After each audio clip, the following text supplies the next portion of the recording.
rey que es semibárbaro, en un principio cuando ve algo que no le gusta, como todo se hace a su voluntad, entonces cuando ve algo que no le gusta, la manera de corregir eso es siendo más amable con esa persona porque él lo sentía como que había que corregir lo que estaba torcido. Y cuando observaba un crimen, lo que para él era un crimen, aplicaba justicia en el circo real, que es un anfiteatro donde el acusado era tirado justamente en la arena y decidía si tenía que decidir abrir una de las dos puertas, en la cual uno le iba a dar la muerte porque salía un tigre, o un león, no, el tigre sí, y por la otra iba a salir una dama con la cual esta persona se iba a poder casar, y de cierta manera así era como se resolvía tal juicio. Bien. Eso en resumen como para empezar. Buen relato, Jazmín. Bueno, para Durkheim, la acción social es siempre una acción colectiva y estas relaciones entre los individuos son de cooperación, diferencia dos tipos de solidaridad, solidaridad mecánica y orgánica. En la mecánica, el tipo de sociedad es primitiva, o sea, es una sociedad nómada o seminómada que vive de la caza, la pesca y la recolección. En cambio, la orgánica son modernas e industrializadas. La división del trabajo en la mecánica es poca o casi nula. Por ejemplo, los hombres son los encargados de la caza y las mujeres de la recolección de frutos o aprovisionamiento de agua. Y en la solidaridad orgánica, los individuos se especializan en una sola tarea. Bien. Los individuos son autosuficientes en la mecánica y en la orgánica dependen de otros individuos. La cohesión social en la mecánica es por costumbres, se mueven o actúan de acuerdo a costumbres, y en la orgánica es por interdependencia. Después, el derecho en la solidaridad mecánica es represivo, por ejemplo, en el cuento, cuando se sellaba su final, el acusado caía a la arena y elegía qué puerta abrir, y en la solidaridad orgánica es restitutivo. Bueno, teniendo presente las concepciones de Emilio Durkheim, qué tipo de solidaridad se genera entre los habitantes del reino descrito en el texto, nosotras como grupo asemejamos más a la solidaridad mecánica, por estas Bien. características.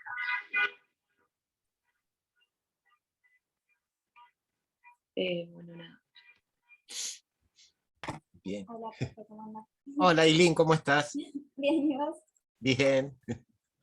Bueno, esta pregunta habla un poco de las tres tipologías, los tres tipos de organización de Weber, que son la tradicional, la carismática y la legal. Y bueno, como bien dice ahí, la tradicional se funda en la creencia, es la santidad de las costumbres vigentes y en la legitimidad de los que vienen al poder en virtud de la tradición. La carismática está basada en la devoción que presentan a un individuo muchos otros, quienes le atribuyen talentos especiales, una misión sagrada, heroica. Y la legal, basada en la creencia de la validez de la ley de los medios racionales y en la legitimidad de quienes asumen el poder real comúnmente a través de elecciones voluntarias. Ahora mi compañera va a decir por qué, cuáles elegimos y el por qué. Bien. La pregunta del trabajo práctico dice: ¿a qué tipo de dominación se aproxima la elegida la ejercida por el monarca? Nosotros elegimos la carismática y la tradicional, ya que la carismática habla de la devoción hacia una persona. El pueblo obedecía y hacía todo lo que el rey decía, y si no estaban de acuerdo, el rey trataba de que con el carisma convencerlos de que hagan lo que él decía. Y después la otra es la tradicional, que se basa en las creencias y en las costumbres, que todo el pueblo iba al juicio de si se le hacía un juicio a una persona, o sea, todos asistían y todos, era como una tradición ir ahí, y bueno, eso. Bien.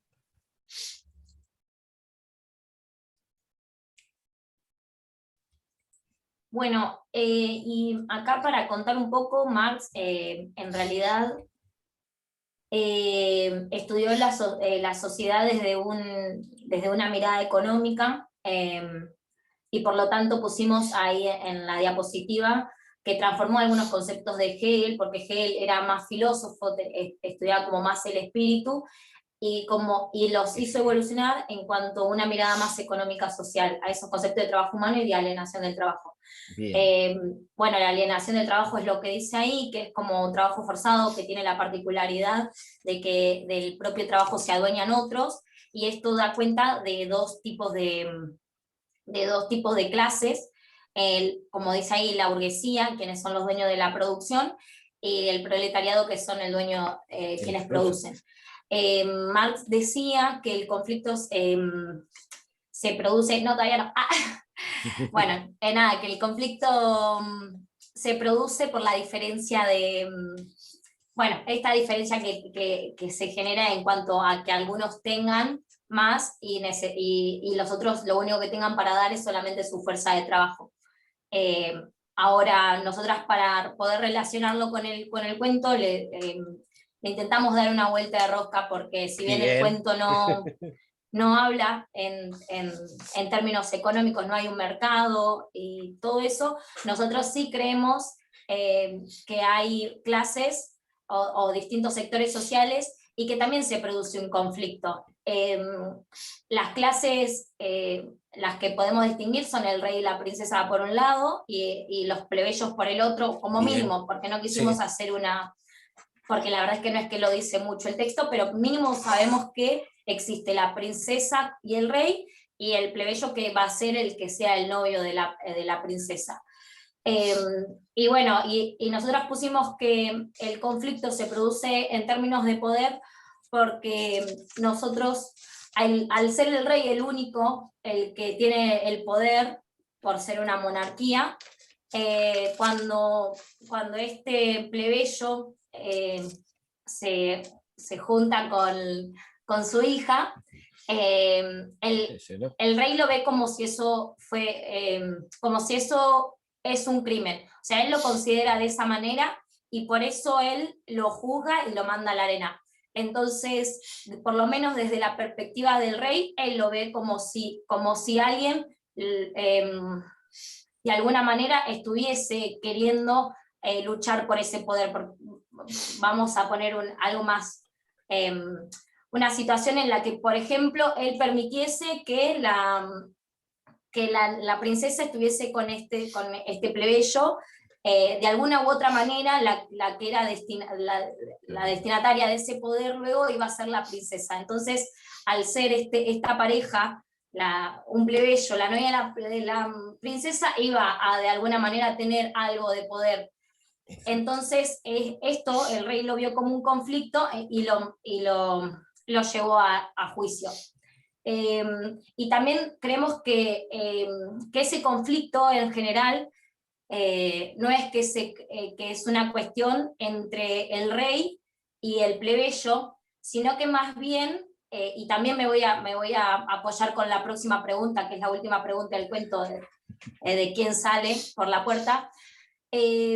Yo, en lo personal, también creo que el conflicto sobre el poder era también una cuestión entre el rey y la princesa, y ahora voy a aclarar el porqué. Bien. Profe, no se ría que me pongo muy nerviosa. Pero no, bueno, tranquila, lo más clara posible. Tranquila, Jazmín, que vas bárbara, y además está muy interesante esto del conflicto entre el rey y la princesa. Dale. Bueno, el rey, al ser el único, el que tenía el poder, en cierto modo delegó ese poder al azar en cuanto al juicio. O sea, como que entonces yo por lo menos lo veo como que ahí algo de poder perdió, porque ya no era él quien decidiese el destino de la persona a la que iban a meter a juicio, sino que lo decidía el azar. Y el rey o sea, se súper interesó en este juicio particular, en el cual se olvidó que en realidad quien iba a decidir era el azar, y no tuvo en cuenta que quizás la princesa podía saber la respuesta de quién iba a salir por un lado o por lo otro. O sea, como que de esta manera de alguna forma la princesa tenía más poder en este momento que el rey, porque la princesa sí podía saber quién iba a salir por cada puerta y el rey no. Y yo supongo que si el rey hubiese sabido que la princesa lo sabía y encima se le iba a decir, ni siquiera estaba ahí presenciando el juicio. Bien. Entonces, como de alguna manera yo creo que ahí es donde surge el conflicto. Ahora sí podemos pasar a la otra diapositiva. Nosotras no fuimos todo el grupo por una sola respuesta. Bien. Yo elegí la dama porque me parece que es una cuestión de a quién ganó la disputa. ¿Y quién ganó la disputa entre el rey y la princesa? Y para mí la ganó la princesa, porque la princesa al tener ese poder y decidir que salga la doncella, ese fruto de su poder queda vivo y en memoria de ella, y como que, o sea, la historia puede seguir, ¿no? Y no me quedo y no se quedó ni, o sea, no quiero ni que la princesa ni yo decir, me quedo en la chiquita de, ay no, cómo se ve con otra persona, como que es una disputa pequeña con semejante conflicto que se está viviendo. Entonces, como que me parece que para poder ganar hay que resignar. Y en este caso yo por lo menos siento que la que salió por la puerta fue la dama, y bueno, y el conflicto se solucionó de esa manera. Bien. Bien, buena perspectiva, digamos, porque no se había marcado anteriormente. Pero bueno, a ver, la otra parte del grupo, ¿qué dice? Salió el tigre. Claro, nosotras éramos como 2 contra 2. Bien. Para nosotras había salido el tigre por el tema los otros grupos ya lo dijeron, por los celos reiterados que dice el texto. Los celos de la princesa, de que yo sabía quién era la dama, entonces como que lo mandó al muere directamente. Mío de nadie, dijo, una cosa claro. así, ¿no? Está bien. No, pero bueno, a ver, son adecuadas las dos respuestas y por algo el autor deja esto abierto. Sí, bueno, además, buena exposición, buena exposición porque en principio empezaron presentando lo que es la síntesis argumental del cuento, y después, digamos, y esto sí también, como los grupos anteriores, hicieron una buena relación y una buena, digamos, mirada en detalle sobre los conceptos antes de dar las respuestas. Y cuando dieron las respuestas, también las acompañaron con los fundamentos más que necesarios para sostenerlas. Digo, tanto en lo que es a la aplicación de conceptos, a las respuestas sobre los tipos de solidaridad, los tipos de dominación legítima y la cuestión del conflicto. Y en esto reafirmo esto que le decía a Jazmín, que digamos, fueron el grupo que señaló esta, si se quiere, discrepancia, o como por ahí podemos también llamarlo conflicto, entre el rey y su hija. Es decir, en el sentido de que haya salido el tigre o haya salido la dama, en este caso no decidió el azar, decidió ella. Y acá hay un cambio de reglas subrepticio, no hay un conflicto abierto, porque, digamos, la princesa no enfrenta y no pide un cambio de reglas para esto, digamos, sino que hace todo para que la decisión quede en sus manos. Entonces digo, esto es una cuestión de poner en entredicho la forma tradicional de administrar justicia, y esto, digamos, la palabra justicia entrecomilladamente, obviamente. Pero bueno, hay formas de este tipo que, como ustedes decían, era el azar, según la tradición del pueblo, era la voluntad de los dioses, por decirlo de alguna forma, porque, digamos, si uno lee un poquitito de de mitología grecorromana o incluso de mitología también latinoamericana o anglosajona, lo que va a ver es que los actos que nosotros hoy podemos catalogar bajo la cuestión del azar, para todos estos pueblos tenían que ver con las decisiones y las voluntades de los dioses. Entonces, acá la princesa dice, los dioses en esto no decido, decido yo. Entonces, ahora, y en cuanto a las dos respuestas que dieron, lo cierto es que hay elementos para avalar tanto una como otra. ¿Ah? Las respuestas que dicen, bueno, salieron el tigre, no solo tiene que ver con la cuestión de los celos, la posesión, la cuestión de que ya la princesa había, digamos, mirado mal a la señorita que iba a salir o que estaba en la puerta alternativa al tigre y todo esto, sino que también, digamos, el autor señala varias veces que la cultura del pueblo era una cultura bastante salvaje. Por lo tanto que pretendía, por lo tanto que los hechos que hoy a nosotros nos parecerían violentos y de alguna forma nos concitarían el rechazo, para este pueblo eran, digamos, más o menos normales. Es decir, por eso decía la cultura salvaje. Entonces, digo, si uno reúne todos estos elementos, dice, bueno, sale el tigre. Ahora, la otra cuestión es esto. Si sale el tigre, ¿por qué la princesa se tomó todas las molestias en averiguar quién estaba en cada lado? Es decir, bueno, ¿o para qué? Para decidir ella que no vivía más, bueno, lo hubiera dejado al azar. ¿No? Entonces, la cuestión es ¿por qué todo esto? Y además hacerlo sin buscar un enfrentamiento abierto, que hubiera sido quizás peor en cuanto a las consecuencias para el condenado.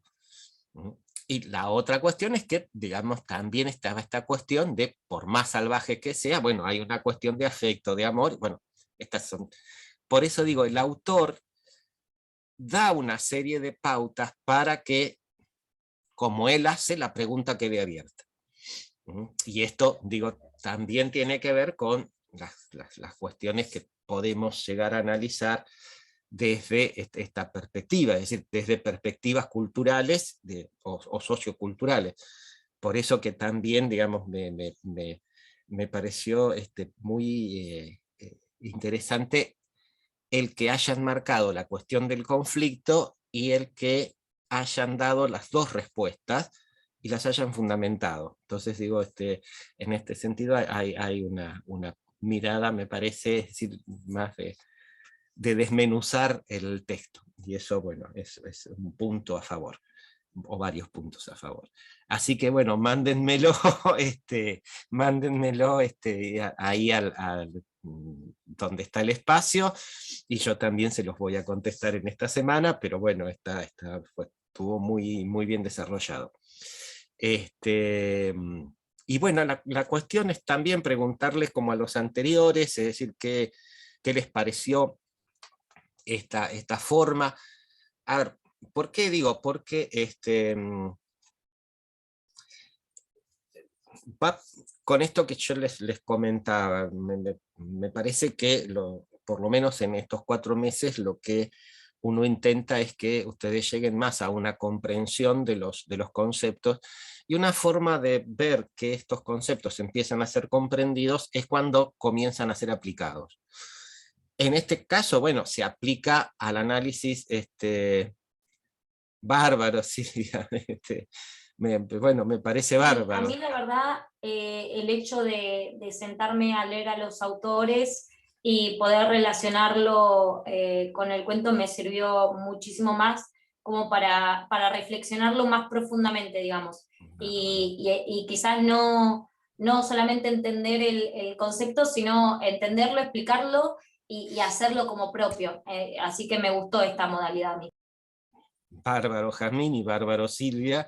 Sí, a ver, es lo que yo les decía desde el principio lo que busco que en algún sentido ustedes después puedan llevarse, ¿no? Que no quiero decir que puedan llevarse estos conceptos específicos, sino, digamos, cómo trabajar conceptualmente y cómo por ahí hacer un análisis desde una perspectiva teórica conceptual. Que está bien, es decir, ustedes me pueden decir, bueno, pero es sobre una situación fantasiosa. Sí, bueno, es decir, pero así como puede hacerse sobre una descripción de una sociedad por alguien que, digamos, escribe un cuento, también puede hacerse sobre una descripción de una sociedad de alguien que hace una descripción más de tipo académico. Entonces, es decir, que el objeto sea ficcional o no, tampoco es significativo en esto. Bien, esto entonces es para tenerlo en cuenta para todos, y bueno, me pone bien que lo hayan podido hacer los tres grupos, y que además les haya, es decir, se hayan sentido cómodos con esto. Es decir, porque bueno, no siempre es fácil hacer estas cosas. Así que bueno, vuelvo a reiterar los elogios al análisis, y bueno, envíenmelo y después mandaré todas las notas. No sé si sus compañeros quieren decir algo.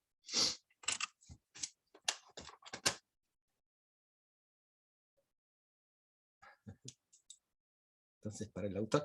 No, Silvia, el autor deja la pregunta abierta. Él no va a tomar una posición con respecto a eso. Me parece que también es un recurso literario muy interesante el dejarte el final a cada uno de los que lee, porque más allá de que la pregunta quede hecha, de alguna forma uno intenta darle una respuesta. Entonces digo, el autor lo que hace es un bárbaro, Ariel. Sí, fue muy buena presentación. El autor lo que hace es un juego literario y un recurso literario, que es decir, bueno, no darle un cierre contundente a su historia, sino dejar esa historia abierta. A ver, yo no los voy a aburrir con literatura, pero Cortázar en Rayuela hace digamos, hay un final analógico con en el sentido de que nos presenta continuamente dos finales con este juego que él hace de referir un capítulo al otro. Entonces, ahora ya no me... como es, y el autor es mal, no, está la maga y él, creo que es Maldonado, bueno, es decir, vuelve a la Argentina, y bueno, entonces hay una cuestión de o termina loco o sigue su historia con cierta cordura. Es decir, y Cortázar hace muy bien este doble final. Es decir, obviamente que en este caso, a diferencia del autor de La Dama y el Tigre, Cortázar relata los dos finales. Acá, digamos, el autor deja la pregunta abierta. Pero digo, es un recurso literario que después lo usaron, y que viene bien como para decir, no toda historia tiene un solo final. Podemos pensar historias alternativas, o con finales alternativos. Este es un recurso literario que ya les digo se usa. Y bueno, y en este caso lo usó este autor de esta forma. Cortázar lo usa de otra. Bien, nos fuimos a hablar de literatura, pero volvamos a la cuestión de sociología.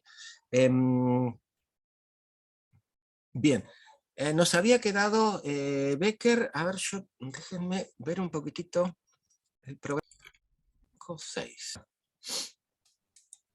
Bien, entonces, No, bien, para el jueves lean ya el artículo de Sautú sobre cuestión, creo que es del texto Todo es teoría, y denle un espacio justito, eso para el jueves. Y reitero, mañana nos vemos en la facultad con los grupos que ya me pasaron, y después quedamos para el otro jueves con los otros grupos. Bien. Vamos a ver un poquitito, no sé, ¿tienen alguna pregunta sobre lo que estuvimos viendo de Harold Becker?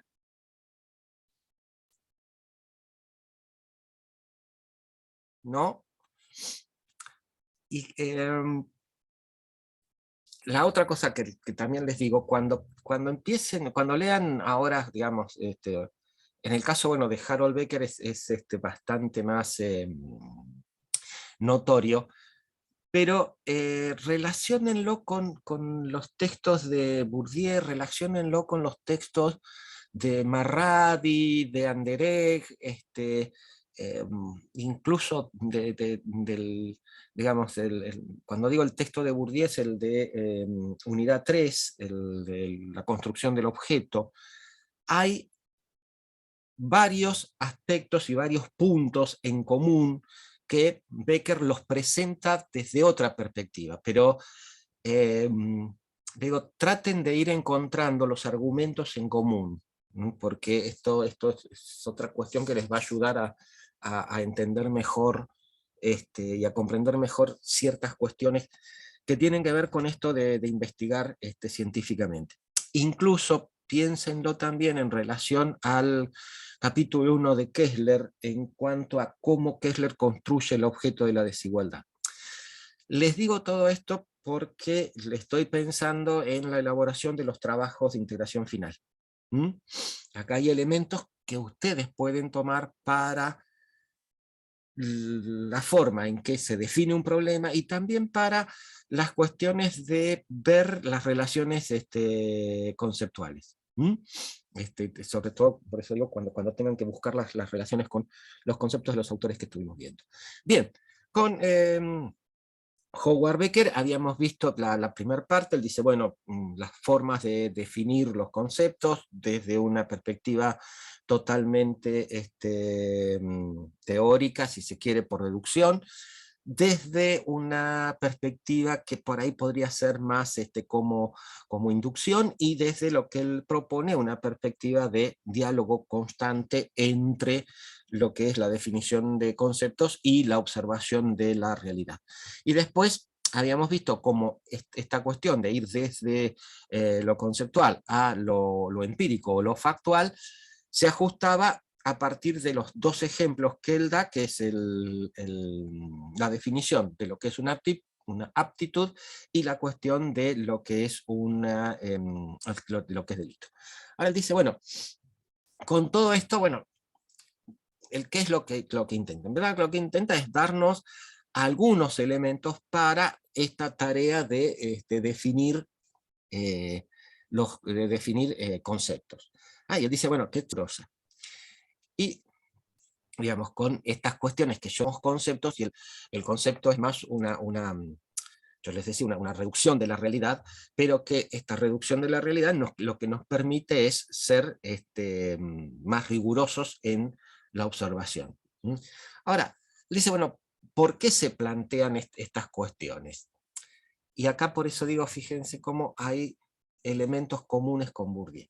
Porque él dice, bueno, y esto es cierto, muchas veces cuando iniciamos un trabajo de investigación, y no hablo de la investigación en ámbitos puramente académicos, es decir, en la función pública, por lo menos en ciertos organismos. Es decir, me tocó estar en planeamiento de la Dirección General de Escuela, y después hubo una dirección de investigaciones educativas. Es decir, en estos organismos, y no creo que solamente haya sido en educación, hay también una forma de desarrollar investigaciones, y es una forma racional en el sentido de orientar la cuestión de las investigaciones hacia problemas que aparecen en el área. Como, por ejemplo, qué sé yo, la deserción, la repitencia, el atraso escolar, la cuestión de las diferencias en las calidades educativas en los diferentes establecimientos, cómo las diferencias en las calidades educativas también se relacionaban con determinadas características de las matrículas. Bueno, toda una serie de cuestiones que estaban presentes allí. Entonces, muchas veces uno lo que tiene es un problema práctico o un problema social. Y acá recuerden lo que decía Bourdieu, un problema con realidad social no es un problema de investigación sociológica, es decir, no porque haya que descartarlo, sino porque hay que redefinirlo. Y Becker nos dice exactamente lo mismo. Un problema práctico, si nos largamos a ver un problema práctico, y es ahí donde empezamos a encontrar ciertas dificultades. ¿Ciertas dificultades en qué sentido? En el sentido de que en verdad no sabemos conceptualmente qué es lo que estamos buscando. ¿Qué quiere decir esto de la repitencia? ¿Qué quiere decir esto del abandono? Y uno dice, bueno, pero son cuestiones muy fáciles. Repetir es cuando alguien se queda en el mismo curso, digamos, después de haberlo hecho durante todo un año, es decir, no pasa al curso siguiente. No, sí, perfecto. Pero en verdad, ¿qué es lo que estamos viendo? ¿Estamos viendo un proceso puramente didáctico-pedagógico? ¿Estamos viendo un proceso de relación social? ¿Estamos viendo un proceso de tipo comunicacional? Es decir, ¿qué cuestiones es las que vamos a enfatizar para decir algo sobre esto que aparece como muy evidente? Esto es lo que está planteando Becker, y esto es lo que planteaba también Bourdieu. Muchas veces, digamos, un problema de tipo práctico, ya les digo, de tipo social, no es un problema sociológico. Y cuando nos largamos a estudiarlo, si no tenemos claro esto, ¿qué es lo que pasa? Y nos vamos a encontrar con que por ahí juntamos una serie de información al divino botón. Becker da el ejemplo de los alumnos que salen a hacer entrevistas. Entonces dice, bueno, van a las fábricas, preguntan, qué sé yo, y cuando leen lo que preguntaron y lo que los trabajadores respondieron, se encuentran con que no es de mucha utilidad. Ahora, ¿y por qué no es de mucha utilidad? Bueno, precisamente porque no se tuvo en cuenta antes una definición conceptual clara de cuál es el problema. ¿Se acuerdan que yo les decía, bueno, si alguna vez tienen que hacer una encuesta, no empiecen por las preguntas? Lo mismo ante una entrevista, lo mismo ante una cuestión de un grupo focal, lo mismo ante una historia de vida. No empecemos por las preguntas, no vayamos creyendo que ya sabemos lo que vamos a indagar. Esto implica una cuestión de clarificación conceptual antes. ¿Por qué? Porque si no nos vamos a encontrar, ya les digo, con una serie de información que no nos sirve para nada. Y ahí Howard Becker también habla de una frasecita que es casi un ritual, que es la cuestión esta de acotar el problema. Y que ustedes lo van a tener que resolver cuando formulen el problema de investigación. Muchas veces se piensa que acotar el problema es dar los parámetros de tiempo y espacio. Nosotros vamos a estudiar la deserción en el distrito de La Plata en el 2020 y 2021. Sí, entonces uno dice, bueno, qué bárbaro, qué clarito que está. Vuelvo a decir, ¿cómo entendemos el proceso de repitencia? Entonces, es decir, si no tenemos aclarado esto, no tenemos acotado el problema, no tenemos precisado el objeto de indagación, etcétera, etcétera. El acotar el problema implica fijar los parámetros. Es decir, qué aspectos, cómo estamos definiendo esto. Y a partir de cómo lo definimos, cuáles son los aspectos que van a resultar, digamos, relevantes. Howard Becker da una opción, digamos, que también aparece, que él dice, bueno, es en base a un juego, es cierto, que es, si yo tengo la respuesta, tratar de averiguar cuál era la pregunta. Dice, bueno, muchas veces cuando los estudiantes vienen con todas las preguntas y se encuentran con que en verdad no saben muy bien, vienen con todas las respuestas y no saben muy bien para qué, qué hacer con ellas, lo que él les propone es decir, bueno, ¿cuál sería la pregunta que supone estas respuestas? Entonces ahí dice, bueno, esto se puede hacer y se hace, ¿ah?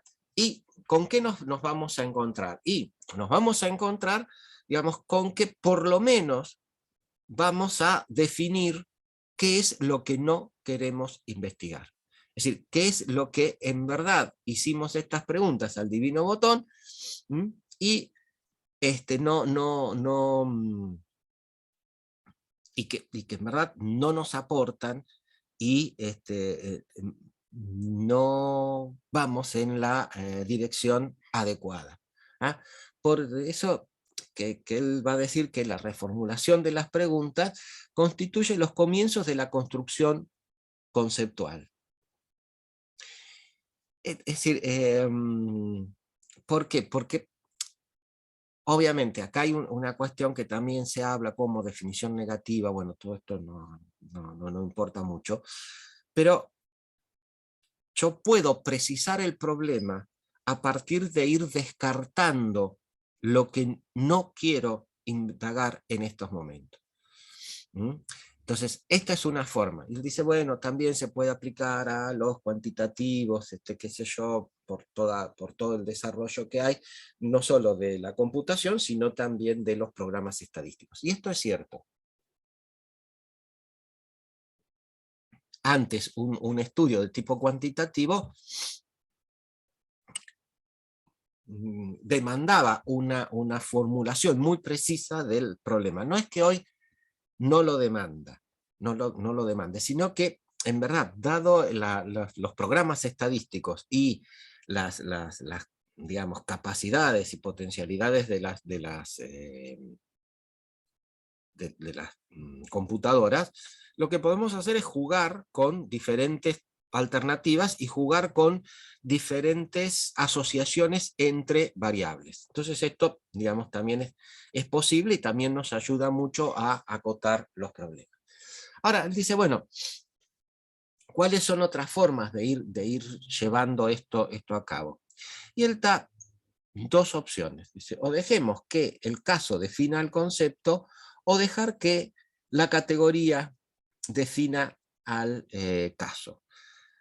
A ver, esta es una discusión que tiene que ver con la cuestión de lo inductivo o la cuestión de lo deductivo.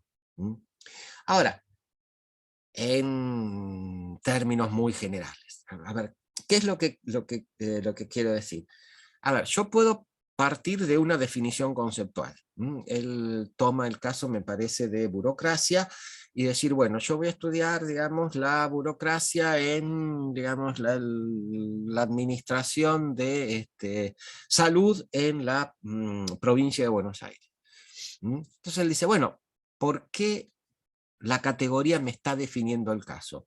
Bueno, porque tomo la definición de burocracia de Weber y digo, bueno, a ver, ¿cuándo estamos en presencia de una democracia? De una burocracia. Bueno, cuando hay una serie de archivos escritos de las acciones, cuando hay carreras que se hacen dentro de este sistema, cuando las decisiones, digamos, hay una estructura jerárquica, cuando en esa estructura jerárquica también se fija cuáles son las decisiones que va a tomar cada uno, etcétera, etcétera. Bien, Y hay una cuestión fundamental que Weber señala, que es la racionalidad. Es decir, Weber dice la forma burocrática de administración es la más racional. ¿Por qué? Bueno, porque los cargos no son de las personas, porque los cargos están atados a las capacidades o a las capacitaciones, bueno, etcétera, etcétera, etcétera. Entonces, a ver, lo que también está diciendo en este sentido Howard Becker es, bueno, primero y principal, no todas las características que están listadas en la categoría o en la conceptualización de democracia, las vamos a encontrar en el fenómeno o en el proceso real. Por lo tanto, la cuestión es, bueno, ¿cómo definimos? Y la otra cuestión es que esta definición de conceptos no es una definición a todo o nada. Es decir, no es que, bueno, si no están todas las características, entonces esto no es burocracia. A diferencia de lo que pasa por ahí en otras ciencias, las ciencias sociales se mantienen con esta cuestión de relatividad con respecto a que los casos encajen totalmente en las categorías. Ahora, la otra cuestión es, tomo el camino contrario, empiezo por el caso. El problema ahí es que muchas veces nos dejamos, ¿cómo podría decir?, inundar por el caso. ¿No? Entonces, ¿qué es lo que hacemos? Entramos en tal listado de detalles que después no podemos generalizar. ¿Por qué? Porque tanta importancia le dimos a las características particulares de ese caso que no nos permite salir de ello. Este es un problema que se plantea con los estudios de caso, que después lo vamos a ver, es decir, y que hay también toda una discusión de cómo puedo generalizar a partir de un caso. Ahora, lo que también es cierto, y que Howard Becker lo plantea, es que si yo tomo un caso más que un listado de características particularísimas que voy a tener, lo que tengo es un listado de dimensiones. Y acá la cuestión cambia. Fíjense, él da el ejemplo de decir, bueno, si vamos a ver qué son las revoluciones, bueno, yo puedo tomar como ejemplo la revolución norteamericana o la revolución rusa. Y si uno se pone a pensar, en verdad, dice, bueno, pero yo tengo dos casos distintos. La revolución norteamericana o la revolución, digamos, o la revolución en Argentina, en lo que era el Río de la Plata, supone un poder colonial, es decir, que ¿contra qué se rebelaron los norteamericanos? ¿Contra qué se rebelaron la primera junta y las cosas? Bueno, contra un poder que era de afuera y que reglamentaba la vida, el comercio, etcétera, etcétera.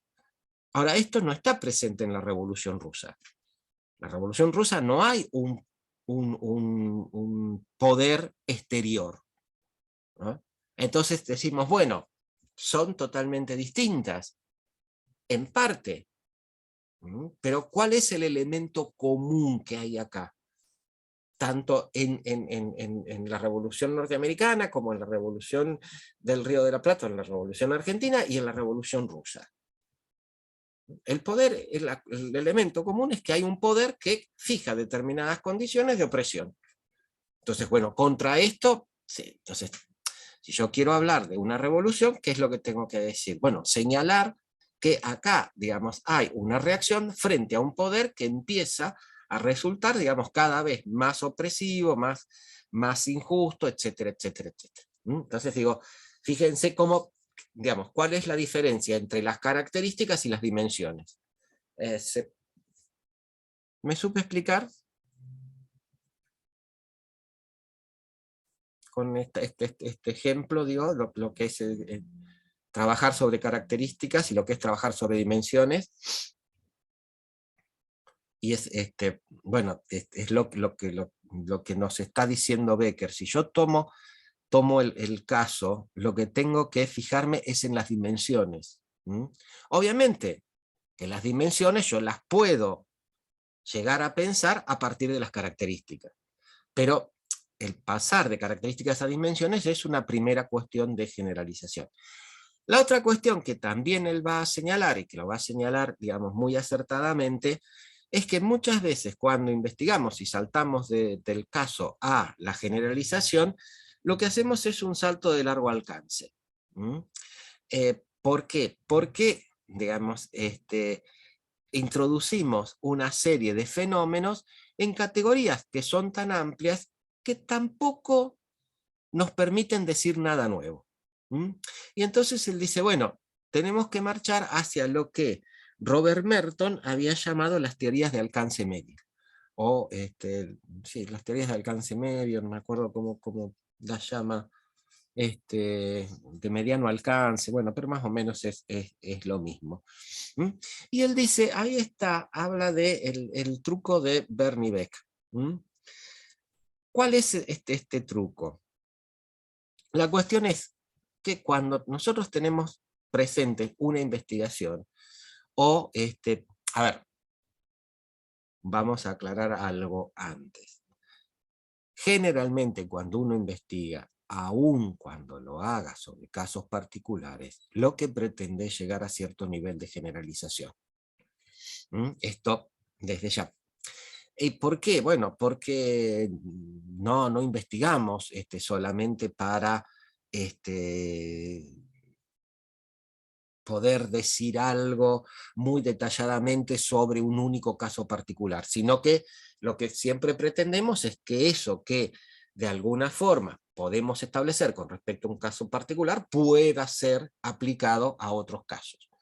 No digo en el sentido de una ley universal ni nada por el estilo, pero sí cierto nivel de generalización. Entonces, ¿cómo podemos llegar a este nivel de generalización? Y también lo que está diciendo Howard Becker es, no pretendamos hacer grandes saltos en la generalización. Vayamos viendo que hay niveles de generalización.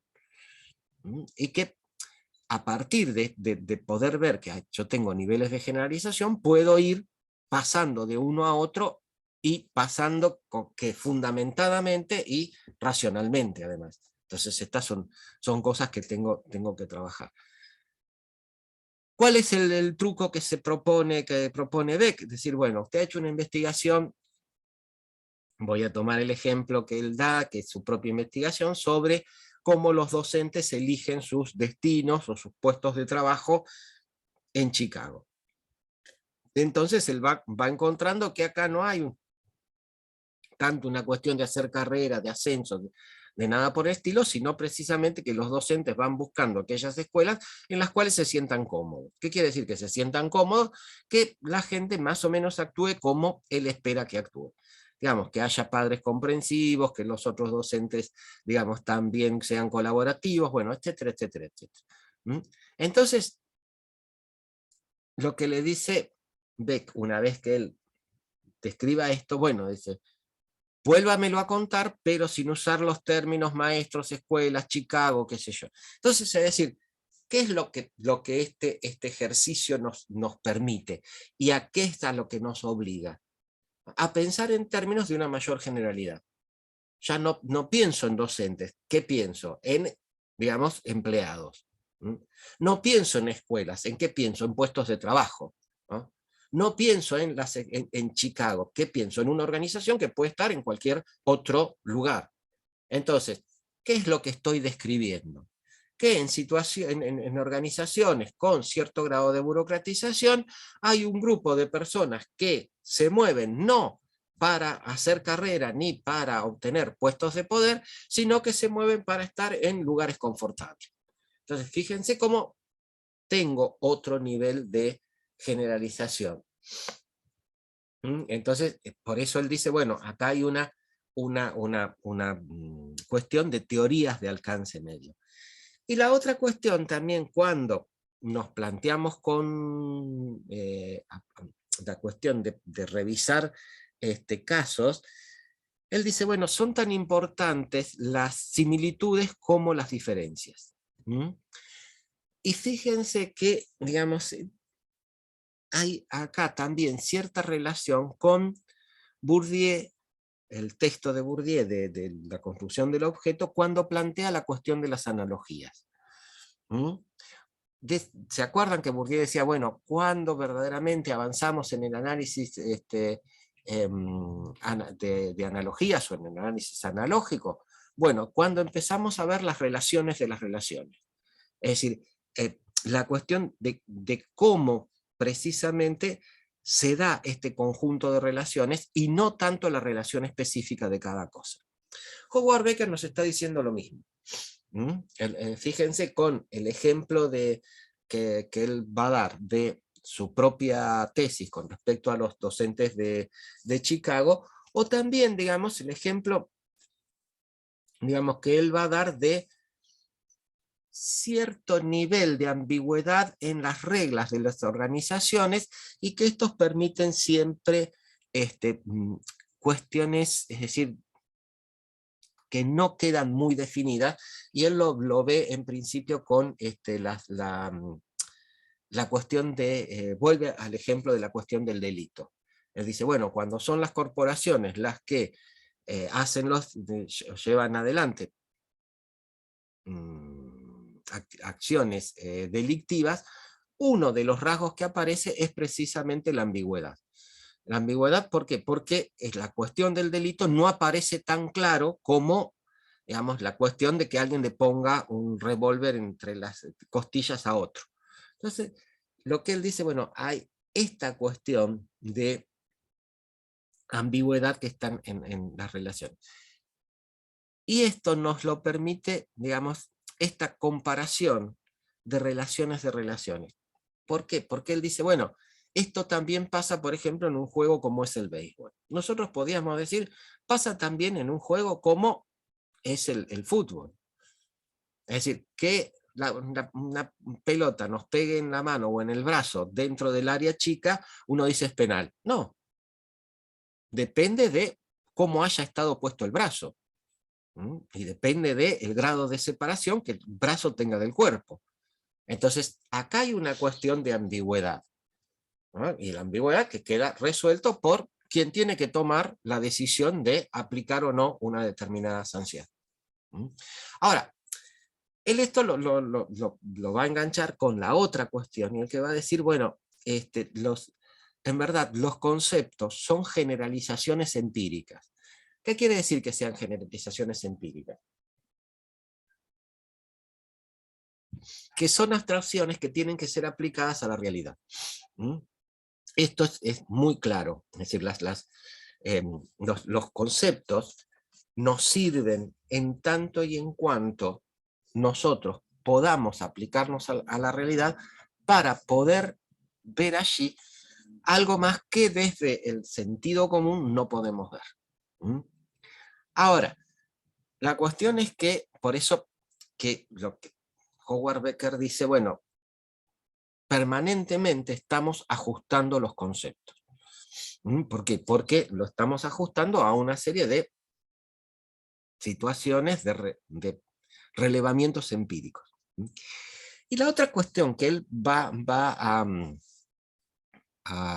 también a señalar es que los conceptos no son, digamos, totalmente neutrales, sino que muchas veces los vamos a cargar de cierta significación y de cierta valoración, en el sentido de cuestiones positivas o negativas. Y que es precisamente esta valoración lo que a veces nos lleva a hacer algunos recortes con respecto a la aplicación del término. Él dice, bueno, al pasar el ejemplo de cuestión de cultura. Entonces él dice, bueno, el término cultura generalmente tiene una connotación positiva, y no queremos aplicarla a cualquiera. Es decir, incluso nos va a resultar difícil aplicarla en ciertas situaciones. En ciertas situaciones como por ejemplo, ¿cuáles? Y bueno, hubo una serie de trabajos de antropólogos y de sociólogos que empezaron a hablar de una cultura de las barras bravas, y también se habló de una cultura de la mafia. Y hubo algunos que replantearon esto. ¿Cómo las barras bravas van a tener cultura? Y la tienen. No digo que sea una cuestión a imitar, pero ¿qué quiere decir que tengan una serie de culturas? Tienen algunos principios, tienen algunos valores, tienen algunas formas de moverse que respetan y que además van transmitiendo de generación en generación, ¿no? Por ejemplo, ¿qué cosas? Bueno, a ver, en los enfrentamientos, en verdad, lo que uno tiene que buscar es que el rival sea parejo con uno. ¿Mm? La cuestión del no uso de armas de fuego. ¿No? La cuestión... Profe, ellos Sí, le llaman códigos a ese tipo de asociaciones, las normas que tienen con ellos le dicen códigos, tienen sí, códigos sí, se habla de... entre ellos. Karina, se habla de un código mafioso, es decir, Eh, esto también. Entonces, en principio, ojo, yo no estoy diciendo que estos códigos sean ejemplo para nadie, es decir, no, no, más vale. lo que quiero decir que no nos tenemos que inhibir de usar ese término, ¿no? Ya les digo, hay pautas de conducta, hay ciertos valores, etcétera, etcétera. A ver, en la mafia siciliana, por ejemplo, es decir, hay un enfrentamiento entre grupos mafiosos y hay una cuestión que es clave, la familia no se toca. Es más, digamos, la familia que quedó sin cabeza, digamos, porque lo mataron al tipo, es mantenida por los otros. Entonces, no puedo decir, bueno, está bien, digamos, qué sé yo, pero primero lo limpiaron al tipo. Por eso digo, no estoy diciendo que esto sea ejemplar. Lo que estoy diciendo es que le corresponde el término de cultura y de código como se lo aplicamos a otros. ¿Mm?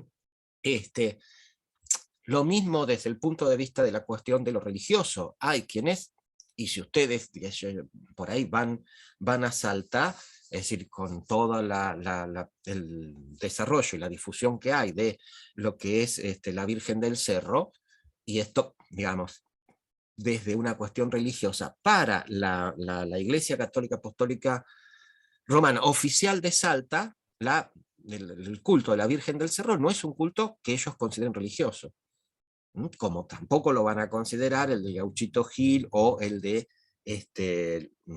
la difunta Correa. Sin embargo, desde una definición de lo que es religión, en el sentido durkheimiano, que dice que es definir una zona como sacra o como sagrada, tanto la Virgen del Cerro como el Gauchito Gil como la difunta Correa cumplen con esta condición. Entonces, el que a nosotros nos parezca que no, no quiere decir que no incluyamos una serie de fenómenos dentro de una definición que tiene algunas características que encontramos en estos fenómenos o procesos. Entonces, esta es la cuestión. No pretendamos sacarle esa característica porque consideramos que son grupos negativos o qué sé yo, etcétera, etcétera, y que por lo tanto no pueden tener este tipo de condicionamiento. Y la otra cuestión que él también va a señalar es que, digamos, si nosotros, que yo esto se los comentaba con anterioridad, la cuestión de que no en todo fenómeno y no en todo este proceso vamos a encontrar todas las características que lo definen. ¿Mm?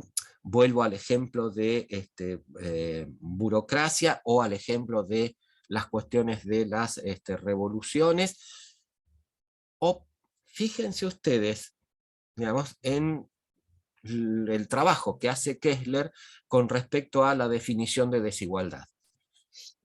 Y uno puede decir, bueno, esto es muy simple. No, a ver, ¿de qué desigualdad estamos hablando? ¿Cómo la vamos a medir? Y el cómo la vamos a medir quiere decir qué aspectos vamos a considerar. Entonces, cuando hablamos de desigualdad, ¿de qué estamos hablando? Y esto, digamos, vuelve a la cuestión de la discusión. No todos los procesos y no todos los fenómenos implican todas las características. ¿Los tengo que descartar porque no tienen todas las características? ¿O lo que puedo ver es qué características conservan y cómo se relacionan entre ellas? Entonces, cuando vamos a generalizar y cuando trabajamos con procesos de generalización, esto lo tenemos que tener en cuenta. Digamos, no podemos caer en visiones rígidas que hacen, digamos, que aceptemos o descartemos fenómenos cuando lo rico de analizar es qué características están presentes y cómo interactúan entre ellas. Y la otra cuestión que va a plantear Becker es que los conceptos son relacionales. Y esto, digamos, más allá de los ejemplos, hay uno que es muy interesante, que es el retardo mental, y que él dice, bueno, el retardo mental parece que es una enfermedad que adquieren los chicos negros o latinoamericanos cuando entran a las escuelas de Estados Unidos y que se curan cuando salen. Y esto, digo, pasa también en nuestro sistema educativo, pero aquí, digamos, no son los chicos negros o los latinoamericanos, sino que precisamente son los chicos que provienen de hogares con bajos recursos, que porque tienen pautas diferentes de socialización, por ejemplo en el lenguaje y por ejemplo en las formas de actuar, son considerados con retardo leve, qué sé yo, etcétera, etcétera, y se pide, digamos, su pase a otro tipo de escuelas o que sean acompañados en sus procesos de enseñanza-aprendizaje por docentes que los apoyan, etcétera, etcétera. Entonces, lo que él dice es en base a qué lo estamos juzgando a esto. En base a una serie de parámetros culturales que nos dicen cómo debería ser. Y además, lo que dice es, bueno, los conceptos están en relación, digamos, constantes unos con otros. Recuerden la cuestión, y esto tiene que ver también con esto que decía Bourdieu, y que estaba la diferencia entre una definición operacional de conceptos y una definición sistemática de conceptos. Digamos, los conceptos no solo están relacionados porque, como el ejemplo que él da de si él es un tipo alto o no, digamos, en el sentido de que voy a ser alto o no de acuerdo a quién esté, es decir, con 1,70 m, 1,74 m, voy a ser un tipo de baja estatura si estoy al lado de 2 basquetbolistas de más de 2 metros. Y voy a ser un tipo alto si estoy al lado de 2, digamos, personas chiquitas o que no superan el 1,50 m. Más allá de esta cuestión de relación entre si alguien es alto o bajo, la cuestión es también, digamos, cómo este concepto se relaciona con todo otro conjunto de conceptos dentro de una propuesta teórica. Es distinto el concepto de clase social dentro de la perspectiva de Marx que dentro de la perspectiva de Weber y dentro de la perspectiva de Durkheim. Es distinto el concepto, digamos, de excedente tanto en la perspectiva de Marx como en la perspectiva de Adam Smith o de David Ricardo. Son, digamos, nos están hablando de cosas, de perspectivas diferentes ante un mismo fenómeno. ¿Y esto por qué? Por esta cuestión relacional del concepto con referencia a otros que arman todo ese andamiaje teórico que tengo atrás, y que me permiten decir otras cosas sobre los fenómenos y los procesos que pasan empíricamente. Entonces, lo relacional tiene que ver precisamente con eso, ¿no? Con, primero, la cuestión de que ninguna definición se hace independientemente de una gama de alternativas, y ninguna definición conceptual se hace por sí sola, sino siempre se hace dentro de una red de definiciones de conceptos, es decir, que son los que le van a dar el anclaje y la carnadura, por decirlo de alguna forma. Bien, y con esto terminamos un poquitito con Howard Becker, es decir, y con esta forma que él nos dice de, a ver, cómo definimos los conceptos. Utilicen lo que lean en Howard Becker para ver también cómo definen un problema de investigación. Yo creo que hay elementos para, digamos, también aplicar a esto. Bien, yo no voy a trabajar el texto de Facio y Routry ahora, porque quiero que aceleremos la cuestión de las consultas y aceleremos la cuestión de empezar aunque sea con los que están, a ver si pasamos del tema al problema, digamos, de investigación del trabajo de integración final. Por lo tanto, digo, escucho a los que por ahí mañana no pueden ir, o a aquellos que quieren ir, que puedan ir mañana, pero que quieran ir ya con algo más. Es decir, escucho a todos. ¿Cómo van con los temas? ¿Cómo van con los problemas?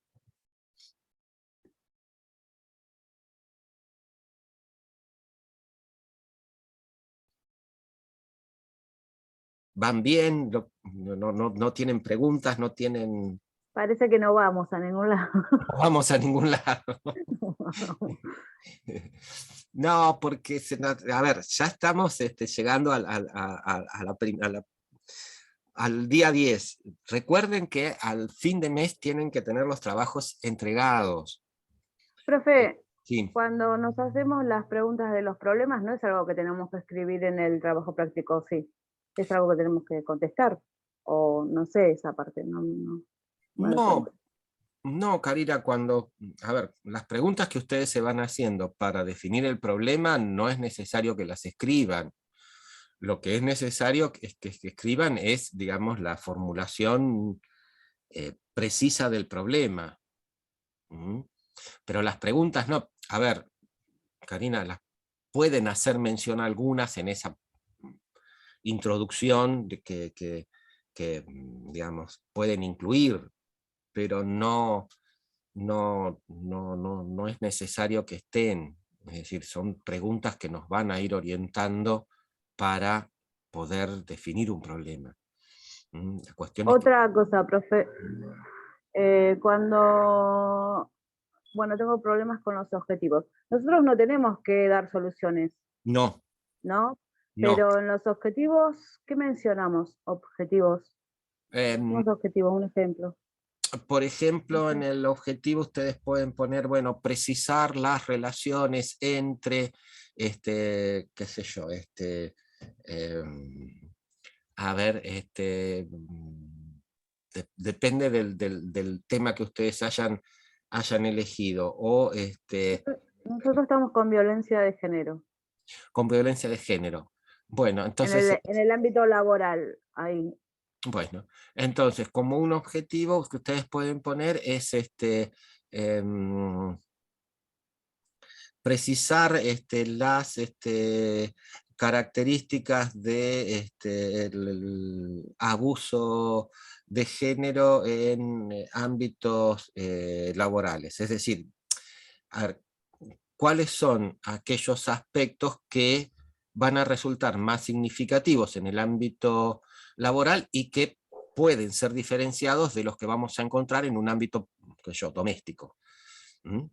O, digo, a ver cuál es el otro objetivo, poner en evidencia las características de que inicia el abuso o de la persona que realiza los intentos de abuso en ámbitos laborales. Es decir, yo puedo usar precisar, poner en evidencia, develar, explicitar, determinar. Todo esto son términos que yo puedo usar en el objetivo y que generalmente, digamos, eso se expresa en esos tiempos verbales. Es decir, ¿qué es lo que... Sí. Sí. Yo estuve arrancando con el trabajo y es como que se hace mucho en teoría. Y como objetivos, por ejemplo, como nosotros en el ámbito laboral, violencia de género en el ámbito laboral, a eso queremos llegar, pero hay como mucha teoría antes para llegar a qué es violencia de género en el ámbito laboral. Entonces uno de los objetivos puse describir qué se entiende por violencia de género. Eso no tiene pero es como, no sé si, o separarlo del ámbito laboral. Como arranca con tanta teoría previa, con tanta historia, digo, no sé. Karina, a ver, ahí hay tengan cuidado con eso, porque muchas veces lo que formulamos como un objetivo, en verdad es una acción que necesitamos hacer. Entonces, si vos pones describir o precisar lo que es violencia de género, lo que te pueden llegar a decir es, bueno, pero esto es algo que ustedes tienen que hacer en la investigación por sí mismos, porque si no, no pueden seguir adelante.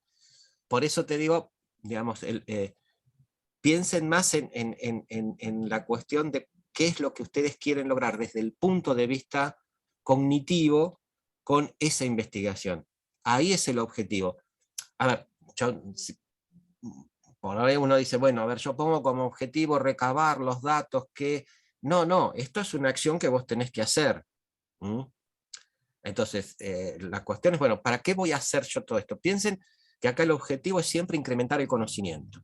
Entonces, los objetivos tienen que estar referidos a eso. Por eso yo decía, es develar, poner de manifiesto, precisar, determinar, establecer con mayor precisión las relaciones. Es decir, hacia ahí orienten la cuestión de los objetivos. ¿Mm? Porque, por ejemplo, esto que vos decís es una acción. Entonces, si nos ponemos en abogados del diablo, te van a decir, bueno, pero no, esto no es un objetivo, es una acción. El objetivo, a ver, ¿cuál sería? Por eso, digo, pensando un poquitito más allá, vamos a ver, ¿qué es lo que ustedes quieren ver? Bueno, es decir, podés poner, bueno, llegar a, o lograr una descripción de del proceso de desarrollo de digamos, el abuso de género en el ámbito laboral. Es decir, ¿por qué? Porque no es digamos, esto va a surgir a partir de los datos que ustedes levanten. Es decir, ¿qué estoy diciendo? De acuerdo a la información que ustedes van a ir relevando, lo que pueden hacer es el precisar cómo esto empieza, cómo se incrementa, cómo, digamos, van actuando los diferentes agentes o actores en esta cuestión, digamos, cómo van actuando, cómo va actuando el abusador buscando, digamos, cada vez incrementar más esto, qué pasa con la víctima. Todo esto es algo que ya entra dentro de un trabajo deductivo, no de una cuestión de recolección de datos o de reformulación de conceptos, que es algo que ustedes tienen que hacer sí o sí en ese trabajo.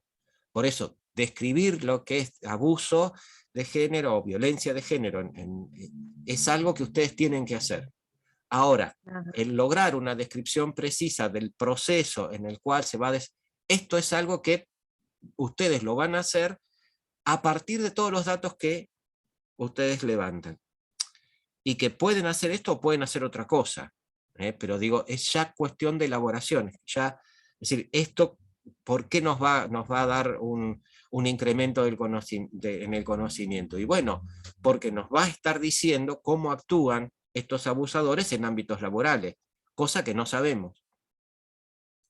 ¿Me supe explicar, Karina? Sí, profe, genial. Mm. Sí, bárbaro.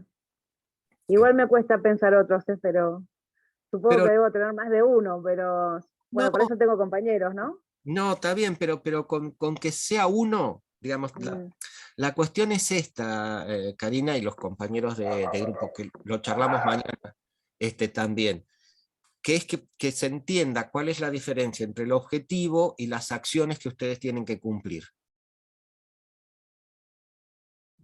O que tienen que desarrollar en un trabajo de investigación. Claro. Sí, genial, profe. Gracias. No, de nada. Bien, oye, ¿hay alguna otra cuestión? ¿Algún otro grupo? ¿O se reservan para mañana? No sé, digo. Cuéntenme, y si no, digo, hoy nos tomamos, digamos, una finalización anterior de clase. Cuéntenme, así cerramos, o nos vemos el jueves, con algunos nos vemos mañana, y con ustedes nos vemos el jueves con esos dos textos.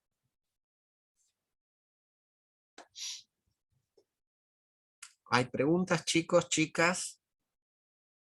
Cierro, nos vemos el jueves. Díganme. No. Bárbaro, Santina, no hay preguntas. Bien, ¿algunos otros? Bueno. Nos vemos mañana, profe. Nos vemos mañana y nos vemos el jueves con todos ustedes. Genial. Chao, hasta luego.